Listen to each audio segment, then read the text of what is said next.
Olá, boa noite, graça e paz do nosso Senhor e Salvador Jesus Cristo. Louvado seja Deus por mais esta noite, por mais esse dia. Esse é o dia que o Senhor nos fez e por isso estamos alegres. Quero saudar a você, querido irmão, querida irmã, querido amigo que nos assiste, nos ouve. Você é muito bem-vindo. Aqui você está em sua casa. E louvamos a Deus pela tua vida.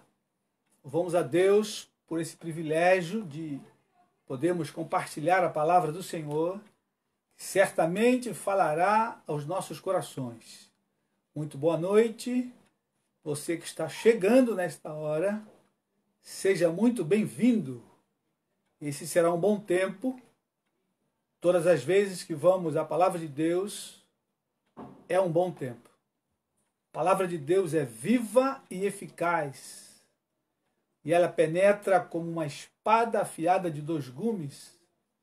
Ou seja, ela corta para os 2 lados. Ela fala comigo primeiro e depois com os queridos irmãos e amigos que nos assistem essa noite, que nos ouvem daqui a um mês, 2 meses, daqui a um ano. Quantos anos se passarem e essa palavra continuar gravada, será sempre um bom tempo. Quando vamos à palavra de Deus e meditamos sobre ela, eu gostaria de orar com você. Se você trouxe sua Bíblia, seu caderno, caneta, estejam apostos, porque certamente hoje voltaremos a alguns textos. E será muito bom, de muita valia, se você anotar todos eles, para depois você poder gastar então outro tempo e ruminando e meditando nas Escrituras. É sempre bom voltar ao texto e olhar segunda vez, terceira vez. E cada vez que olhamos o texto bíblico, ele é rico e ele fala ao nosso coração. Amém, querido? Espero que você tenha tido um bom dia, esteja em uma boa semana. Sempre quando estamos com o Senhor, temos um bom dia e uma boa semana.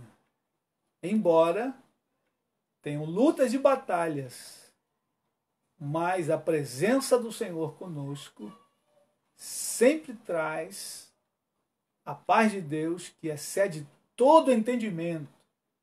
Sempre nos dá esperança, porque aguardamos a volta do nosso Senhor e Salvador Jesus Cristo. Quando temos o Senhor conosco, queridos, no barco, ainda que o mar esteja revolto, as coisas vão bem. O barco sempre chegará a um porto seguro. Amém? Vamos orar, continuar orando pelos enfermos, vamos continuar orando pelo país, orando pela economia, orando pelos missionários, orando pelo sustento dos missionários, para que Deus possa guardá-los, protegê-los, nesta hora em que a economia está em crise. Alguns perderam o emprego, outros diminuíram a renda, e a obra missionária sempre tem dificuldades. Não deveria ser assim, porém, enquanto a igreja brasileira não amadurece, não caminha para a maturidade, os campos missionários passam lutas e batalhas.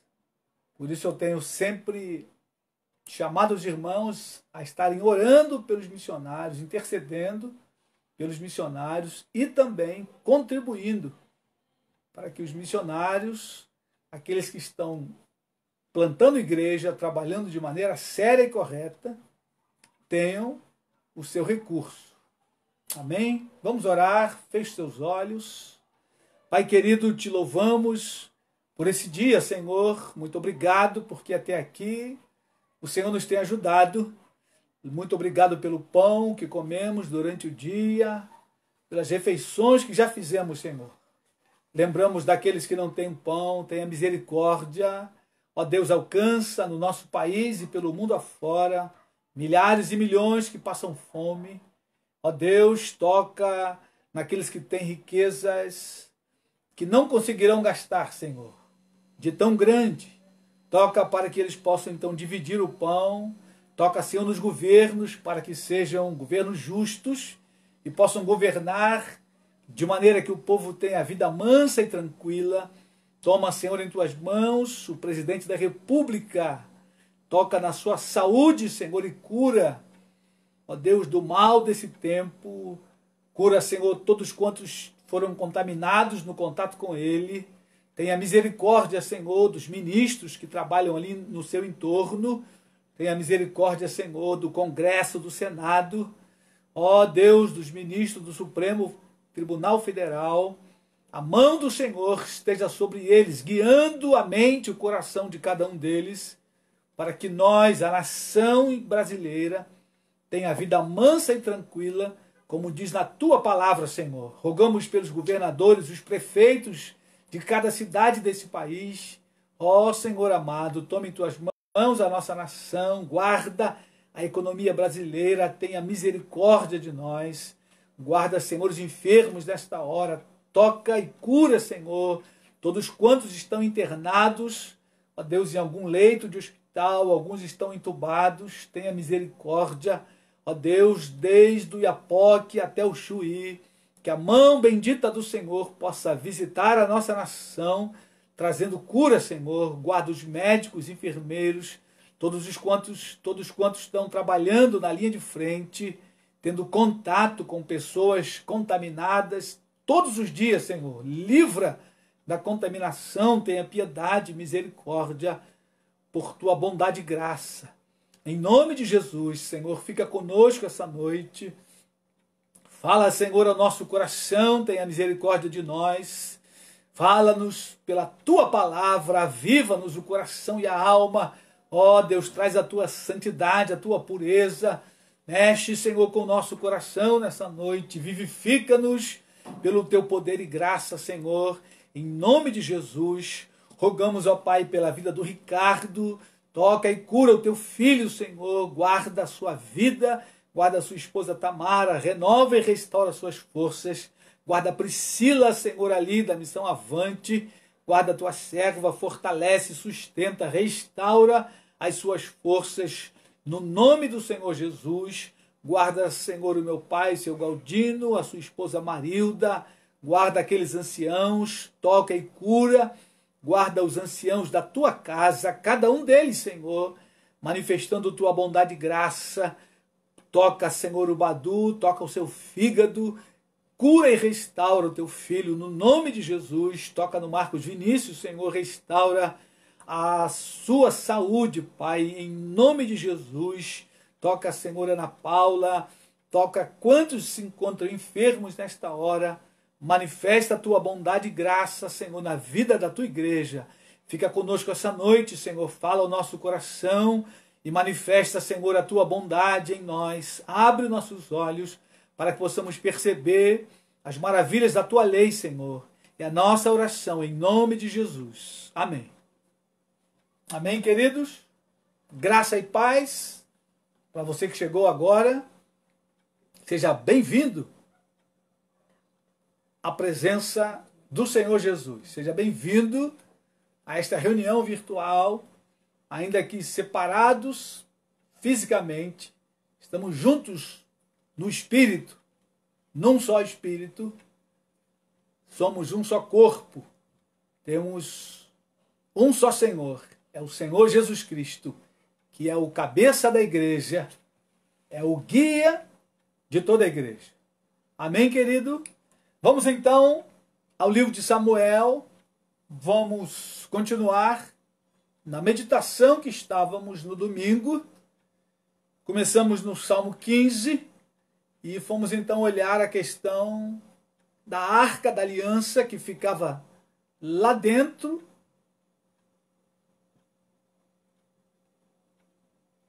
do pequeno templo.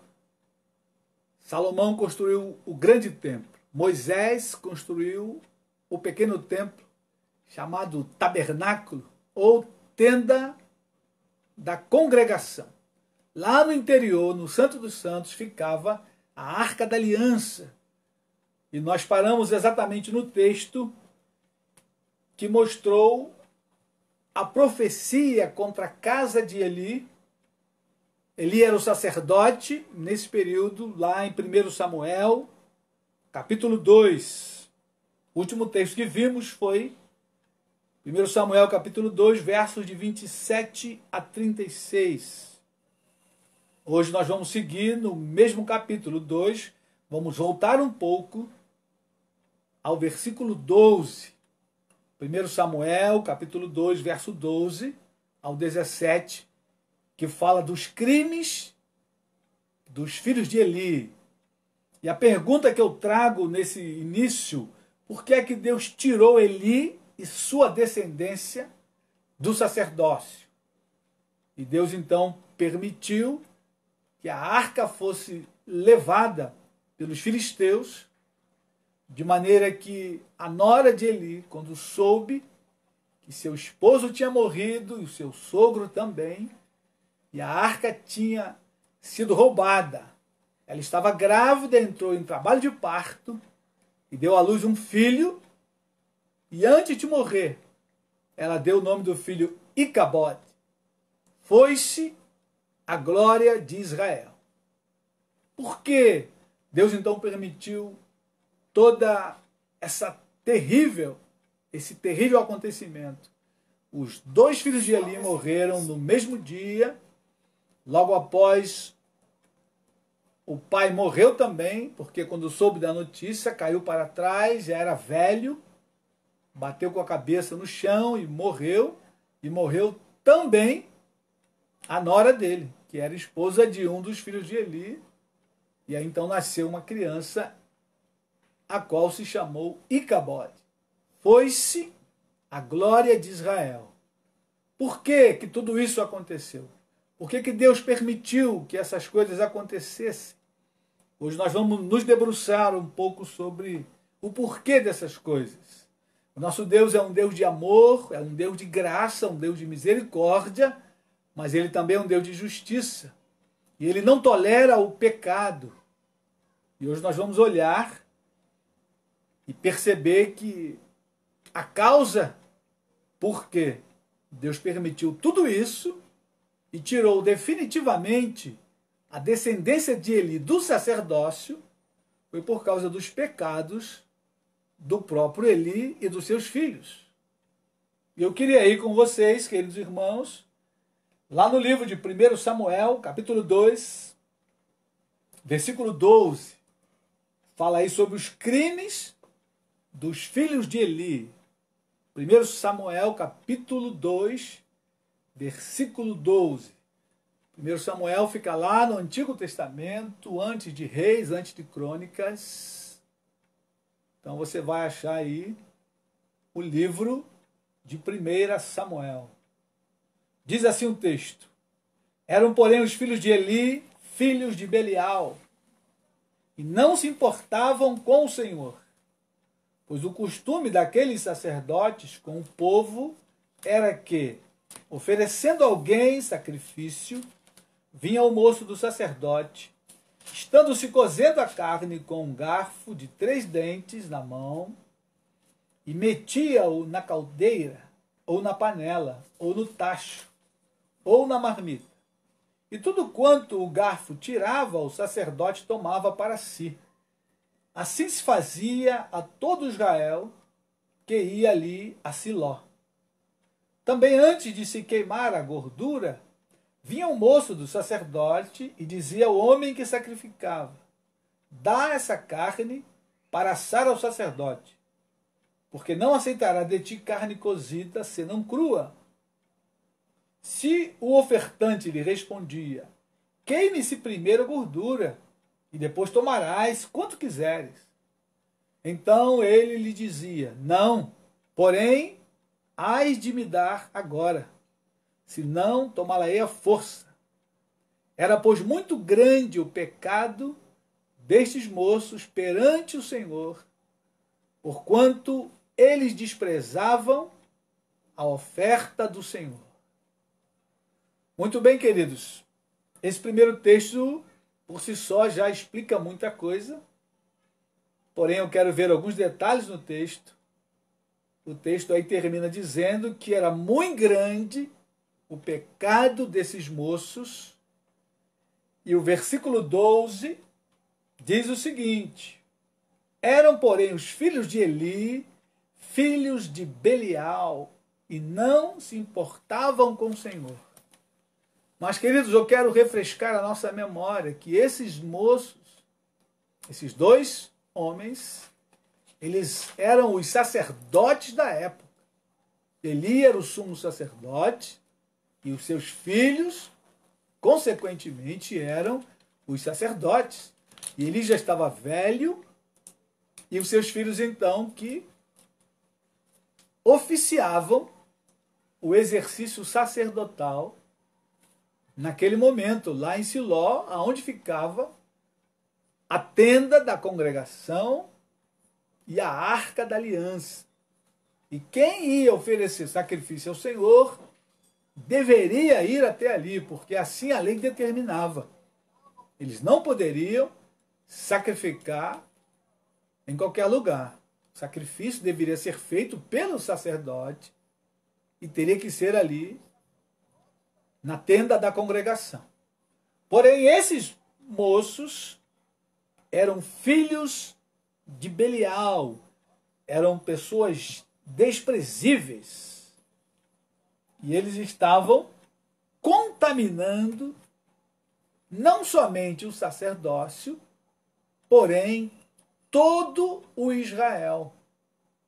Porque a postura daqueles moços, queridos irmãos, era terrível, era muito grande o pecado desses moços perante o Senhor. É o que o texto nos revela, e aí a gente já consegue perceber por que Deus tratou Eli e sua casa de maneira tão firme, tão severa.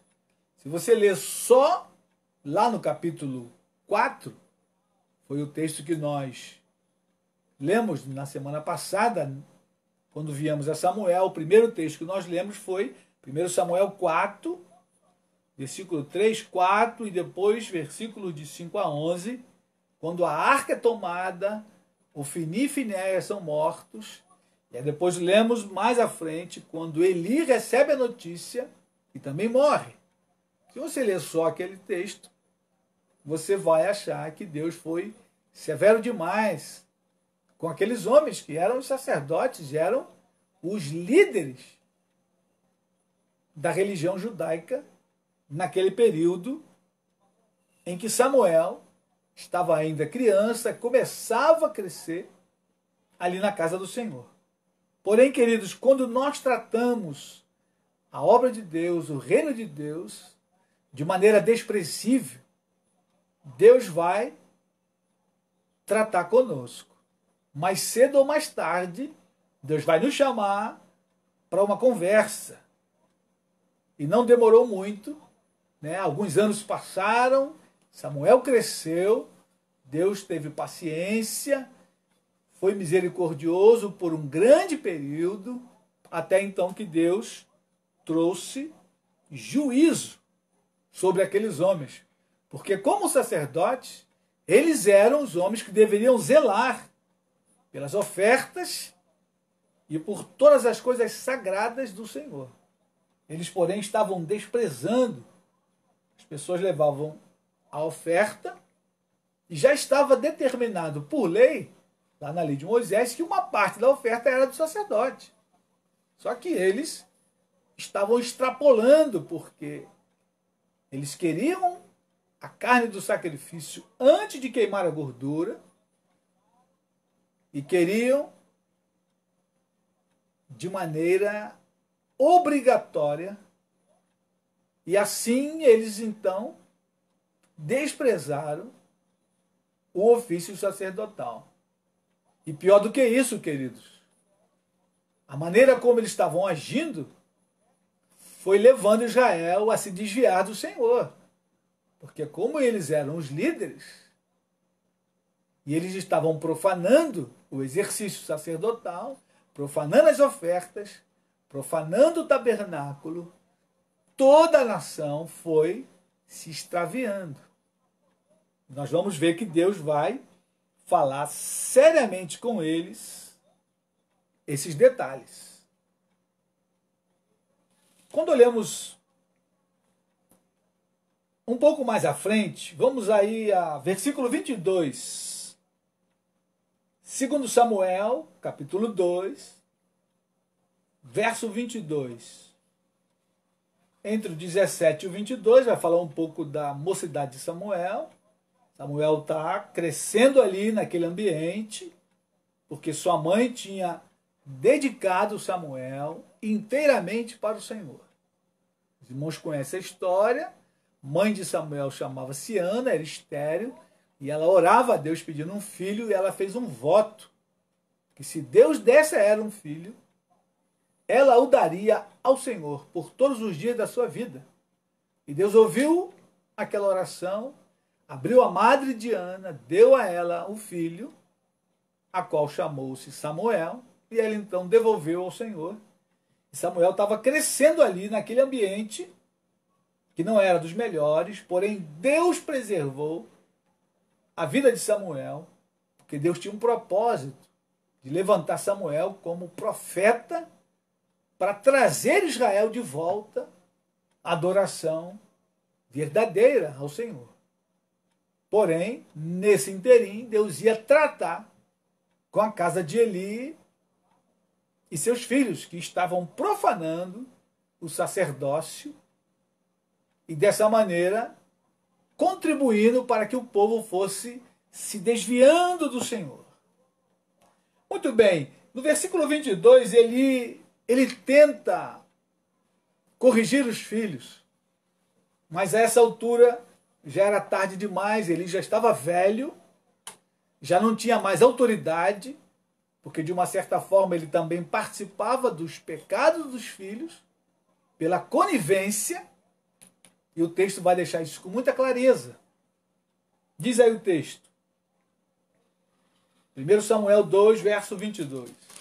Era, porém, Eli já muito velho, e ouvia tudo quanto seus filhos faziam a todo Israel, e de como se deitavam com as mulheres que serviam à porta da tenda da congregação. E disse-lhes: por que fazeis tais coisas? Pois de todo este povo ouço constantemente falar do vosso mau procedimento.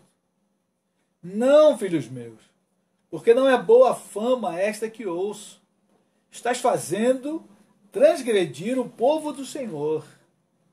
Pecando o homem contra o próximo, Deus lhe será o árbitro.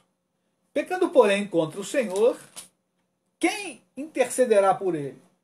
Entretanto, não ouviram a voz de seu pai, porque o Senhor os queria matar. Mas o jovem Samuel crescia em estatura e no favor do Senhor e dos homens. Percebam que enquanto Eli, sua casa, está em declínio, Samuel está em ascensão, está crescendo diante do Senhor. O texto diz aí no versículo 26, mas o jovem Samuel crescia em estatura e no favor do Senhor e dos homens. Por quê? Embora Samuel esteja naquele ambiente que não era nada propício, Deus está preservando o seu caráter e ele está ganhando o favor de Deus e dos homens, porque os homens estão olhando para a família de Eli e vendo a diferença do jovem Samuel, que embora naquele mesmo ambiente, Samuel cresce ali na casa de Eli, porque Eli que tomava conta da casa de Deus, e quando sua mãe entrega a criança, entrega aos cuidados de Eli, o sacerdote. Então ele cresce na família de Eli, e Deus, pela sua imensa graça e misericórdia, e seu grande propósito, preserva o coração e o caráter de Samuel, enquanto os filhos de Eli vão declinando, Samuel vai crescendo em graça, em estatura, diante do Senhor e dos homens. Queridos, o texto diz que Eli já era velho e não conseguiu educar os filhos, no temor do Senhor. Como diz lá em Deuteronômio, capítulo 6, eu queria ir com os queridos irmãos, volte um pouco aí na sua Bíblia. Deuteronômio, capítulo 6, na lei que Moisés deixa escrito para todo Israel, era dever dos pais educar os filhos no temor do Senhor. Ainda hoje, quero lembrar aos queridos irmãos que é o nosso dever, como pais, educar os filhos no temor do Senhor.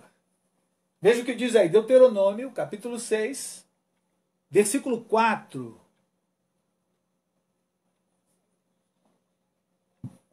Deuteronômio 6, verso 4. Diz assim o texto: Ouve, Israel, o Senhor nosso Deus é o único Senhor. Amarás, pois, o Senhor teu Deus de todo o teu coração, de toda a tua alma e de toda a tua força. Estas palavras que hoje te ordeno estarão no teu coração. Tu as inculcarás a teus filhos, e delas falarás assentado em tua casa, e andando pelo caminho, e ao deitar-te e ao levantar-te. Também as atarás como sinal na tua mão, e te serão por frontal entre os olhos, e as escreverás nos umbrais de tua casa e nas tuas portas. Percebam que, quando Moisés entrega a lei ao povo, já está determinado na lei de Moisés que o povo deveria amar a Deus. Amarás o Senhor teu Deus de todo o coração e de toda a alma e de toda a força. E que essas palavras deveriam estar no coração de todo o povo. E que o povo então transmitisse, encucasse, colocasse na cuca dos filhos. Estas palavras que hoje te ordeno estarão no teu coração, e tu as inculcarás a teus filhos, e delas falarás assentado em tua casa, andando pelo caminho, ao deitar-te e ao levantar-te. E aí eu quero abrir um parênteses e trazer à memória os queridos irmãos que hoje estão com filhos pequenos. Eu já tenho falado isso diversas vezes, mas quero continuar falando. Enquanto o teu filho for pequeno, você precisa inculcar os princípios bíblicos no coração dele. É dever teu. Foi dever meu inculcar aos meus filhos o temor do Senhor, a palavra do Senhor, e falar dos feitos do Senhor. E, queridos, a Bíblia é clara quando diz lá em Provérbios: ensina a criança no caminho em que ela deve andar, e até quando for velho, não se desviará dele. Não se desviará do caminho ao qual ela foi ensinada. E Eli, então, ele não conseguiu colocar esse princípio na sua vida e na sua família. Ele errou gravemente. E o texto diz que ele era velho e não conseguiu educar os filhos no caminho do Senhor.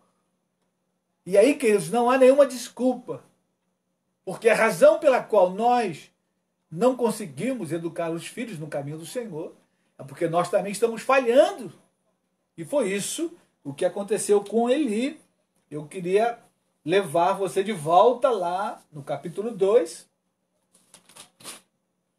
versículo 22. Quero ler novamente. Era, porém, Eli já muito velho, e ouvia tudo quanto seus filhos faziam a todo Israel, e de como se deitava com as mulheres que serviam à porta da tenda da congregação. Eles se prostituíam com as mulheres da tenda na congregação, as mulheres que serviam. Havia ali um grupo de mulheres que trabalhavam junto com os sacerdotes, dando uma assessoria no trabalho lá do sacerdote, e eles então se prostituíam com elas. E ele deu uma palavra fraca para eles: não, filhos meus, não é bom o que vocês estão fazendo. Mas o texto diz que eles não ouviram o que Eli dizia. E quando a gente pensa, por que eles não ouviram o que Eli dizia? E aí, no capítulo 3, quando o profeta então vai a Eli para entregar uma profecia, a gente descobre por que os filhos não estavam ouvindo mais Eli. Olha aí, capítulo 2.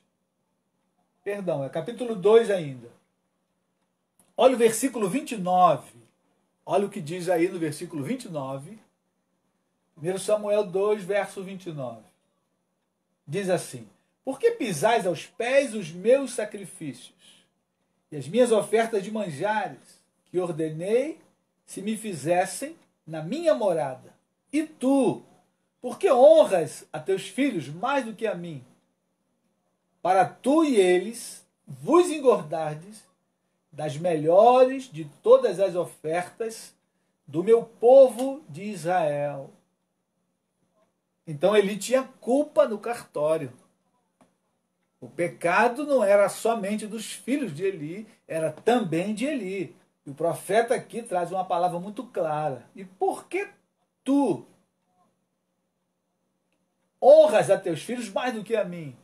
Ou seja, em vez dele repreender os filhos, ele tolerou os filhos, ele foi conivente com o pecado dos filhos porque ele se beneficiava do pecado dos filhos, que estava engordando com as ofertas do povo. E com isso, todo Israel estava se desviando. E Deus foi claro com ele, disse, versículo 30, portanto diz o Senhor Deus de Israel, na verdade, dissera eu que a tua casa e a casa de teu pai andariam diante de mim perpetuamente. Porém, agora diz o Senhor, longe de mim tal coisa, porque aos que me honrarem, porque aos que me honram, honrarei. Porém, os que me honram, os que me desprezam, serão desmerecidos. Então, queridos, Deus ele nunca faz vista grossa com o pecado, nem com o meu, nem com o seu pecado. Deus ele tem graça e misericórdia para perdoar o nosso pecado. Quando nós nos arrependemos, vamos a Ele e abandonamos o pecado. Porém, quando nós insistimos em permanecer no pecado, tenha total certeza que chegará o dia em que Deus trará juízo sobre a vida de todo aquele que insiste em viver na prática do pecado. E, queridos, o crime dos filhos de Eli, do próprio Eli, ele se torna maior ainda porque eles eram líderes na casa de Deus. E eles, como líderes, deveriam ser exemplos para todo Israel. Porém, eles estavam sendo um mau exemplo. E aí a Bíblia diz, e é muito claro, a quem muito é dado, muito se é requerido. Se você tem uma determinada função na casa de Deus, quanto mais alta for essa função, quanto maior for a função, olhando do ponto de vista humano, maior é a responsabilidade diante de Deus e maior será a cobrança. Lembre-se disso. E aí, queridos, nós vimos no capítulo 3, agora sim, capítulo 3, Deus fala com o jovem Samuel. Ele não se conserta, não trata dos filhos, e o jovem Samuel está crescendo. Deus então fala com Samuel e diz a Samuel, revela a Samuel o que ele irá fazer com a casa de Eli.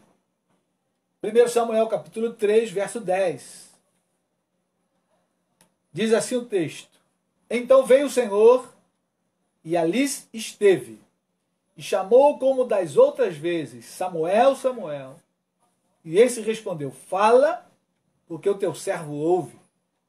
Disse o Senhor a Samuel, eis que vou fazer uma coisa em Israel, a qual todo o que a ouvir lhe tinirão ambos os ouvidos.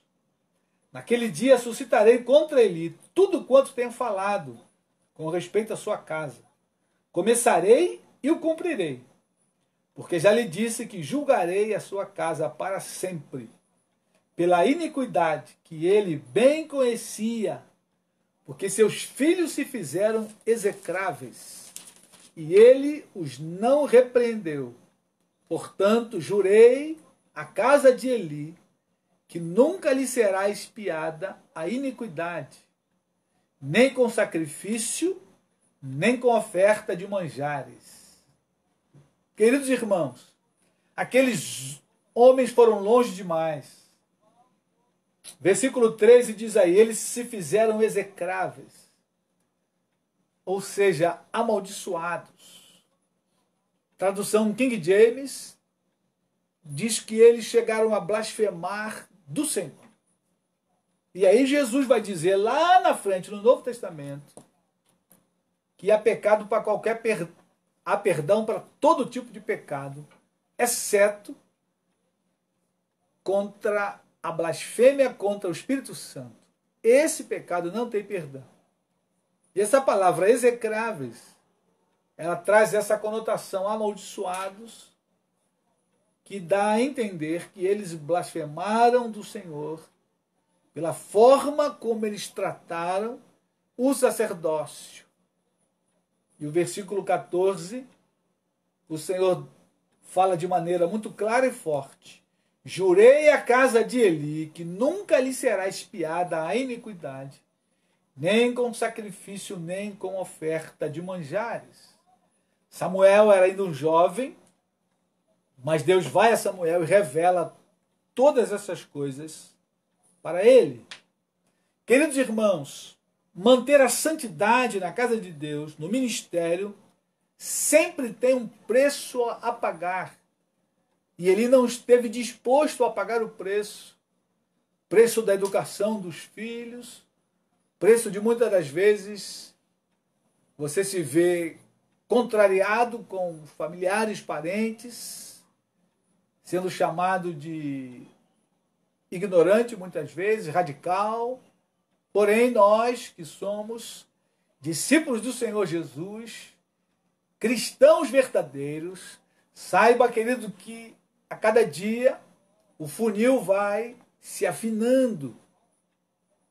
À medida que o mundo é liberal ao extremo, quando você resolve ensinar o teu filho nos caminhos do Senhor, você vai sendo taxado de antiquado, você vai sendo chamado de ignorante. Porém, saiba você que se você ficar firme no princípio bíblico, você terá o Senhor ao teu lado.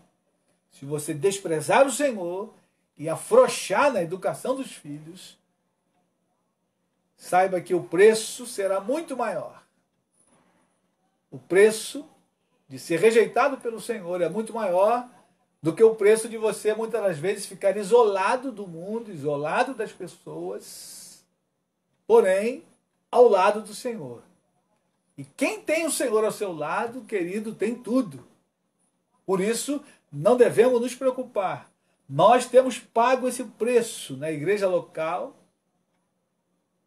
por zelar pelo ministério, zelar pelas coisas de Deus, não deixar que as coisas de Deus sejam tratadas de qualquer maneira. Temos um preço a pagar. E temos pago o preço com alegria. Via de regra, a igreja não enche muito, né, porque o louvor não fica tão atrativo assim, não fica tão atraente. Quando começamos a tratar com o louvor da igreja local, tivemos um período de bastante tempo sem nenhum louvor. E com isso, muitos querem ir embora, muitos foram embora, muitos não gostam, outros falam. Porém, queridos, a minha preocupação é em agradar o Senhor, a sua palavra, e não nos tornarmos execráveis contra o Senhor. É o que nós temos visto por aí.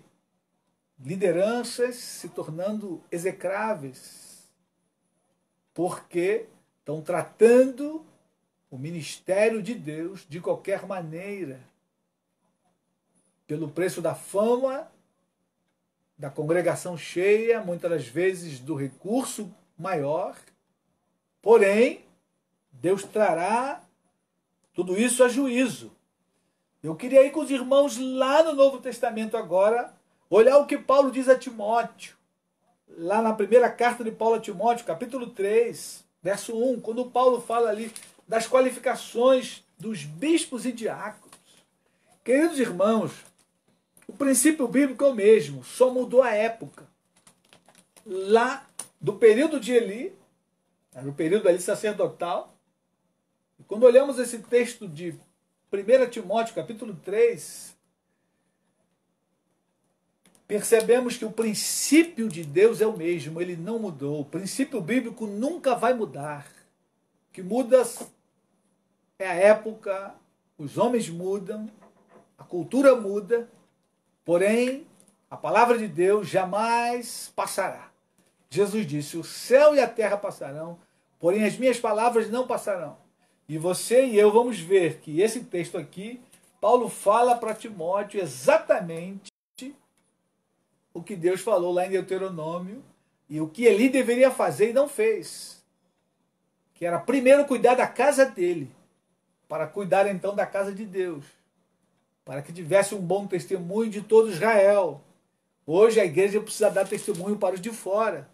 E também a liderança dando testemunho para a própria congregação. Então vamos ler o texto. 1 Timóteo, capítulo 3, versículo 1. Diz aí o seguinte: fiel é a palavra. Se alguém aspira ao episcopado, excelente obra almeja. É necessário, portanto, veja que agora Paulo vai dar uma lista para Timóteo. Olha, Timóteo, quem almeja, quem deseja ir ao episcopado, ao ministério, ao pastorado, ser um presbítero na casa de Deus, um diácono, ser um missionário, é uma obra excelente, porém, tem alguns critérios. A vida desse indivíduo, seja homem ou mulher, que esteja aspirando ao ministério, ela precisa ter um critério. E o texto é muito claro, queridos. Paulo continua dizendo aí, é necessário, portanto, que o bispo seja irrepreensível. Ou seja, ele precisa ser modelo para todo o rebanho. A palavra irrepreensível aí é modelo, maduro. Como lá em Colossenses 1, 28 e 29, quando fala de perfeito. É maduro. Alguém maduro é alguém irrepreensível. Mas Paulo continua, ele precisa ser esposo de uma só mulher. Mas ele também precisa ser temperante.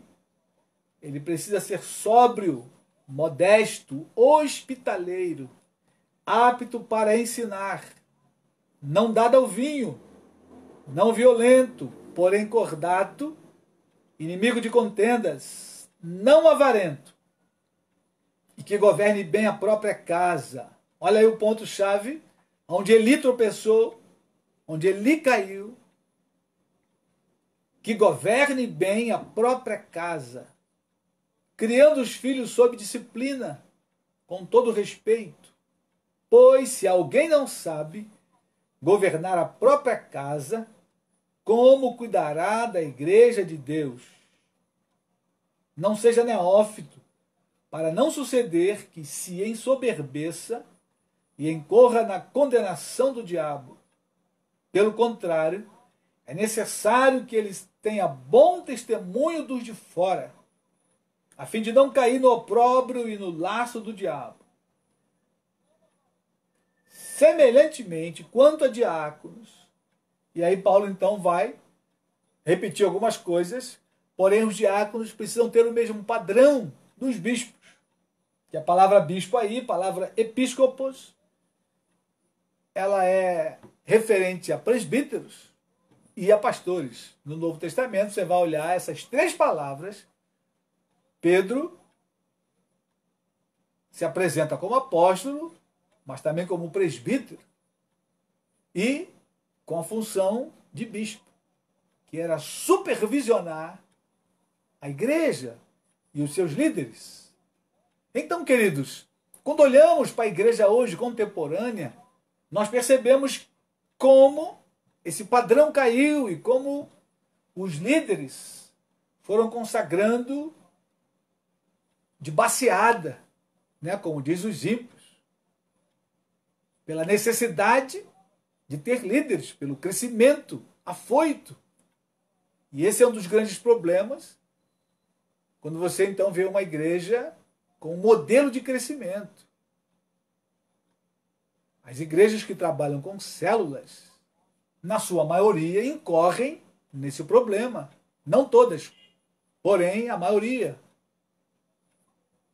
A célula tem como objetivo o crescimento. E quando então se dá um crescimento rápido, acelerado, não tem pessoas maduras para liderar outras. Conclusão, levantam-se líderes neófitos. E o texto diz aí que não seja neófito. Timóteo, você não consagra alguém que seja neófito. Porque o que vai acontecer? Ele vai se ensoberbecer.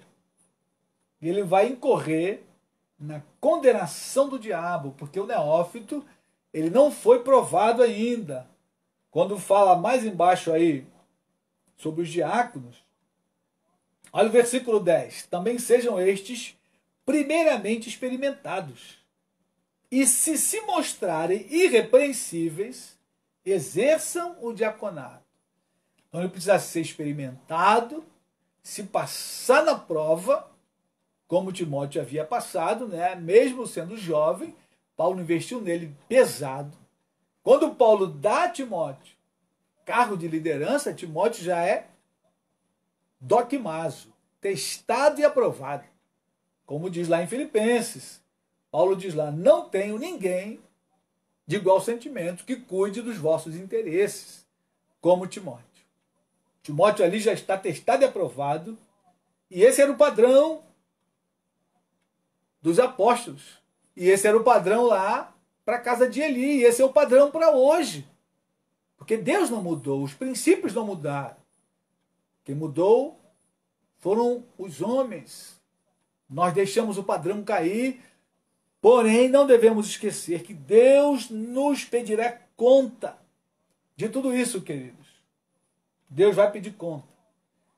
Cada um de nós que aspiramos ao episcopado, precisamos estar nesse padrão.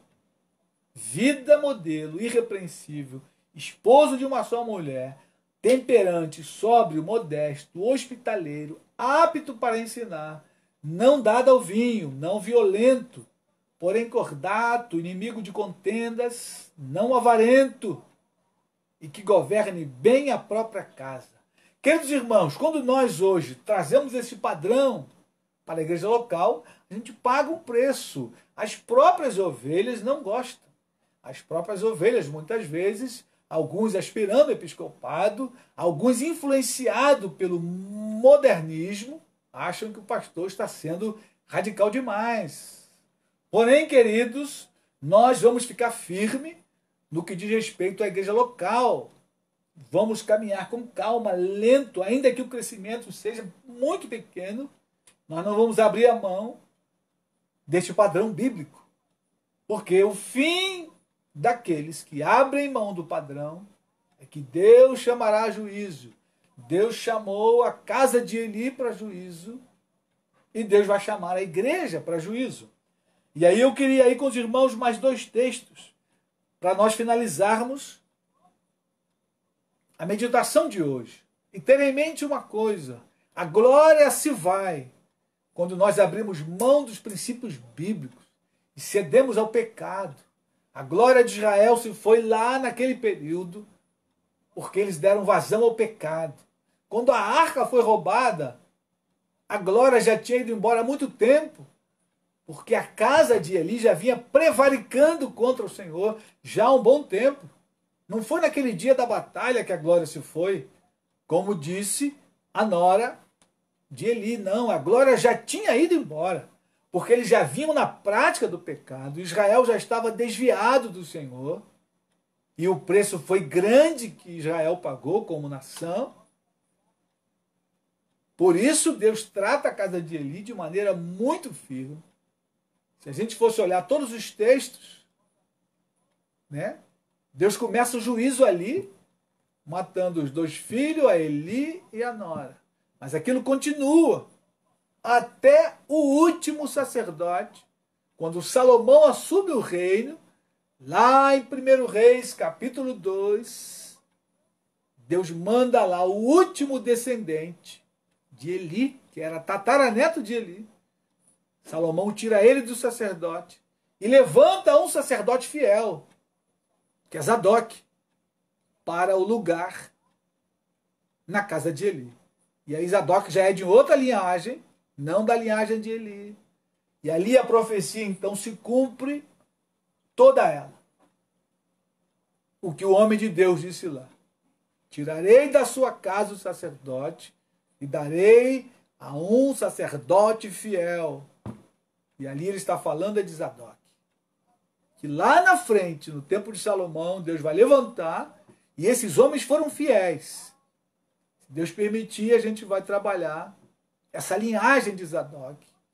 Depois Israel se desvia novamente, mas aqueles homens ficaram fiéis.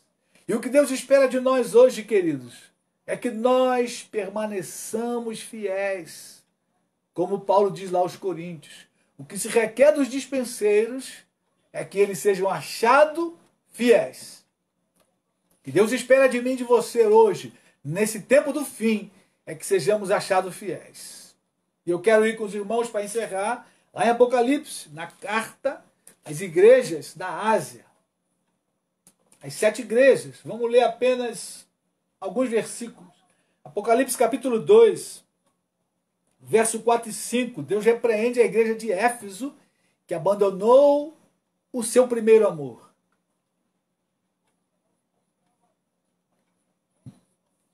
Apocalipse 2, versos 4 e 5.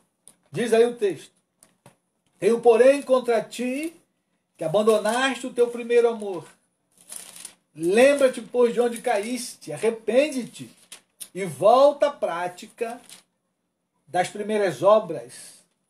E se não, venho a ti e moverei do seu lugar o teu candeeiro, caso não te arrependas. Deus trouxe juízo à igreja de Éfeso. Essa igreja nunca mais se levantou na cidade, porque ela não se arrependeu. E aqui Deus mostrou a João, revelou a João, João escreve para a igreja lá de Éfeso, escreve para o anjo da igreja em Éfeso, versículo 1 diz: estas coisas diz aquele que conserva na mão direita as 7 estrelas, que anda no meio dos 7 candeeiros de ouro. Conheço as tuas obras. Queridos irmãos, o Senhor Jesus conhece as nossas obras, conhece as nossas vidas. E nesse tempo do fim, em que nós veremos muita gente se desviando, o amor se esfriando, uma apostasia no coração de muitas pessoas que estão dentro da igreja, o Senhor conhece as nossas obras, e o que Ele espera de mim e de você é que nós sejamos fiéis e que nós não abandonemos o primeiro amor, que nós permaneçamos firmes, amando ao Senhor. Primeiro amor aí é o melhor amor, o amor ao Senhor Jesus. Eli amou mais os filhos do que o Senhor. Foi o que Deus mandou o profeta falar a ele. Por que você ama mais os teus filhos do que a mim? Porque você honra mais os teus filhos do que a mim. Querido irmão, querida irmã, esse é um tempo que nós precisamos amar o Senhor acima de todas as coisas. Foi o que Deus tinha falado com Moisés lá quando deu a lei. Em Deuteronômio, capítulo 6, verso 4. Ouve, Israel, o Senhor teu Deus é o único Deus. Amarás ao Senhor teu Deus de todo o coração, de toda a tua alma, de todas as tuas forças. Amar a Deus acima de todas as coisas. É o primeiro mandamento. Quando perguntaram a Jesus qual é o primeiro mandamento na lei, Jesus respondeu sem piscar. O primeiro mandamento é este: amarás ao Senhor teu Deus de todo o teu coração, de toda a tua alma e de todas as tuas forças. Acima de todas as coisas. Acima dos filhos, acima da esposa, do esposo, acima do patrão, do empregado, amar a Deus em primeiro lugar. É o que Deus já quer, querido, de mim e de você, para que Ele então possa nos levar para o paraíso celestial, até as mansões celestiais. E Jesus aqui diz à igreja de Éfeso: se vocês não se arrependerem, não voltarem atrás, não voltarem ao primeiro amor, eu moverei do seu lugar o seu candeeiro. Último texto do Apocalipse capítulo 3. A igreja em Laodiceia. O Senhor Jesus também repreende duramente essa igreja, porque ela ficou morna, não era nem quente e nem fria. Ela ficou morna. Apocalipse capítulo 3, versículo 15, diz aí: conheça as tuas obras, que nem és frio nem quente. Quem deras fosse frio ou quente. Assim, porque és morno, e nem és quente nem frio, estou a ponto de vomitar-te da minha boca. Pois dizes: estou rico e abastado, e não preciso de coisa alguma, e nem sabes que tu és infeliz, sim, miserável, pobre, cego e nu.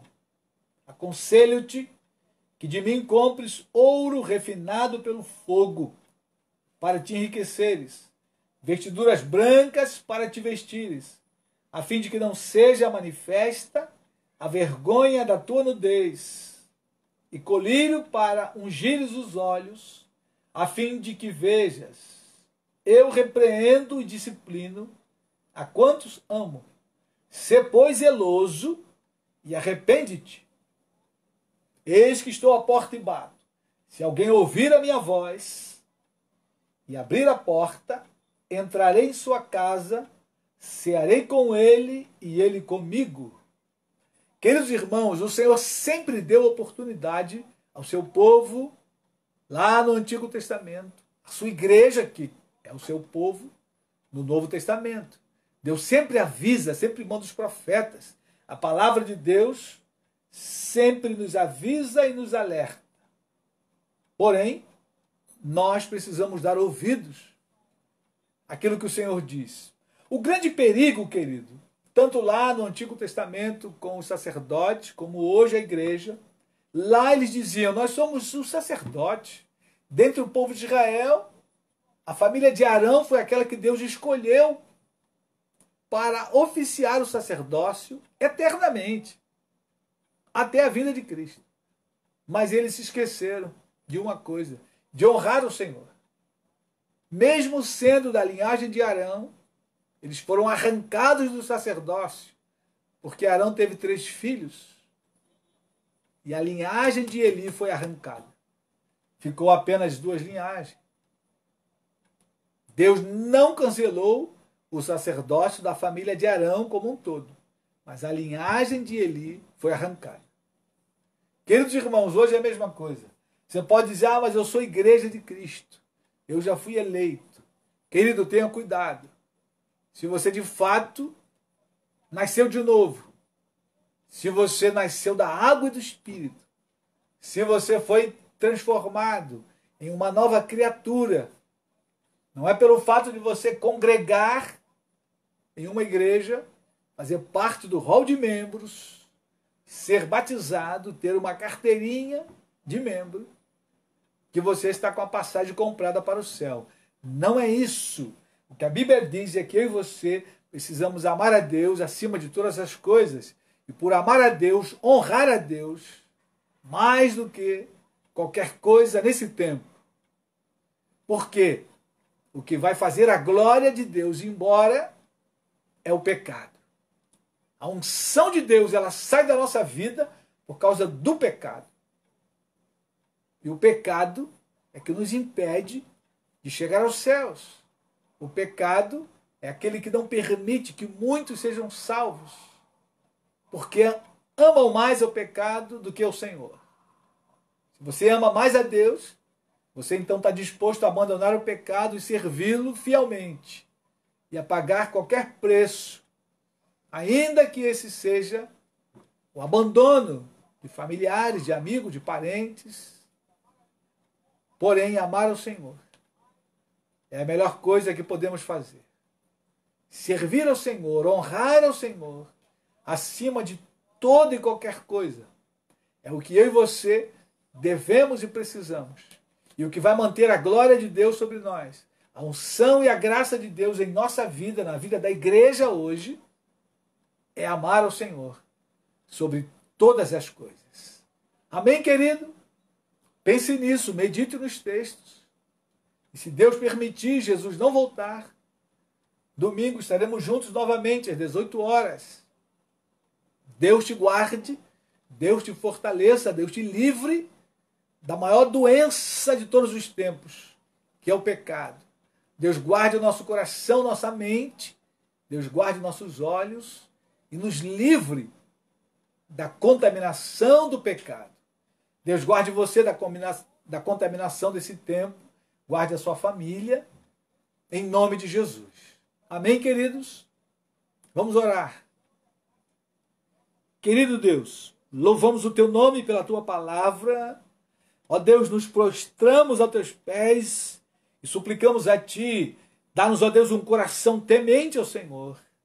Ó Deus, dá-nos autoridade para dizer não ao pecado e honrar ao Senhor acima de todas as coisas. Acima, Senhor, dos nossos filhos, acima de parentes, de esposa, de esposo. Que o primeiro lugar seja teu, Senhor, em nossa vida. Que o Senhor esteja entronizado, de fato e de verdade, em nossos corações, para o louvor da tua glória. Senhor, guarda nossas vidas nesse tempo do fim, em que a apostasia vai aumentar, em que o coração de muitos vai se esfriar. Guarda o nosso coração e a nossa mente. Ó Deus, dá-nos zelo pelo Senhor e a tua palavra. Em nome do Senhor Jesus Cristo, nós oramos. Amém e amém. Amém, querido? Um forte abraço. Deus te guarde e te fortaleça. E se Jesus não voltar e Deus permitir, domingo estaremos juntos às 18 horas. Abraço forte.